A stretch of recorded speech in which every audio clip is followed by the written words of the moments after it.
From World of Concrete 2015, it's time to talk about decorative concrete. And wow, we know what's happening in that industry. It's an explosion. Todd Charge with the ASCC Decorative Concrete Contest. You have your hands full. Got my hands full right now. It's a busy time of year for us. It must be. Now the award ceremony is part of this, the World of Concrete this year. Yeah, absolutely. The Decorative Concrete Council gives out awards for all different categories, stain, overlays, stamp, and this year we have some excellent representations of the best in decorative concrete. The awards ceremony is Wednesday night. It is open to any contractors who would like to attend from 5 to 7 o'clock. If nothing else, just to see the award-winning work, it's amazing. As you walk around the show, you'll see numerous boards and examples of pictures of the work. And, they're throughout here, and it's fun actually to see a number of the exhibitor booths who are proud to have their work, their products in the booth. Exhibiting it, absolutely, and why not? Yeah, it works out great. They love showing off their contractors using their products. Right, absolutely. Can I ask how many entries you had this year? I believe the entries were just over 100. It is a contest that you have to actually pay to enter. And the awards are given out as categories of all different sizes and projects that range from big municipal parks that are tens of thousands of square feet down to a baseball.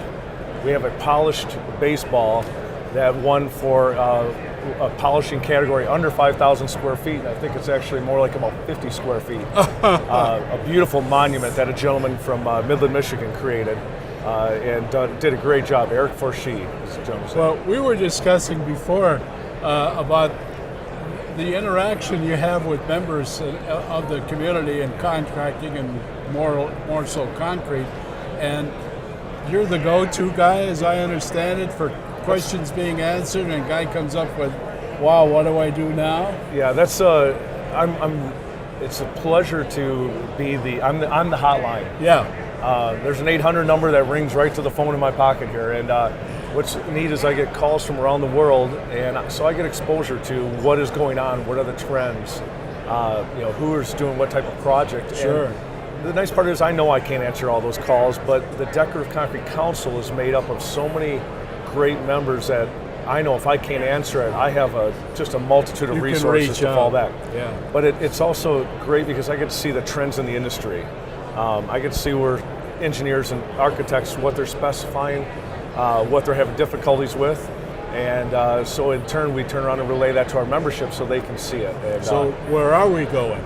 What do you see on the horizon? Yeah, it's actually, I see the trend right now is actually a little less in the stamped concrete area, even though it's still very, very much out there. But the trend right now in my mind is what I'll call alternative finishes.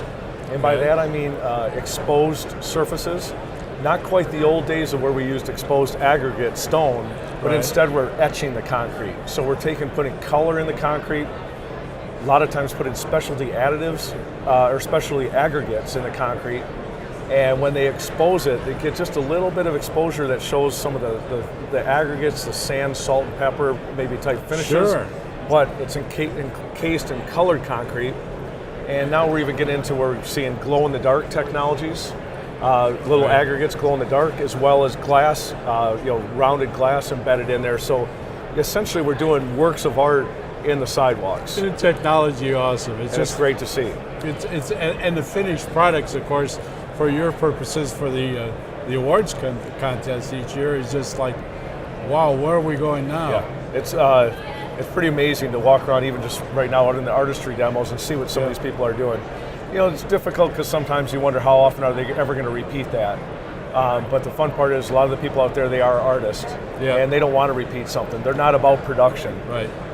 We're also, though, we always worry about the business side of the game, and so we understand that artistry is great and can be a great, beautiful job that looks wonderful in a magazine.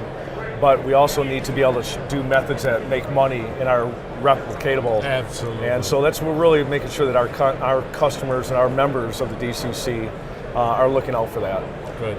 Hey, always a pleasure to talk to you. Thank you, Roger. Good seeing you again much this year. success. Hope that 800 number phone doesn't go off too many times. It's quiet this week, but I think once everybody's back next week, it's going to be lighting up again. Here we go again. All right. Todd Sharich, who's the Director, Decorative Concrete Specialist and representing ASCC Concrete Council here at World of Concrete 2015.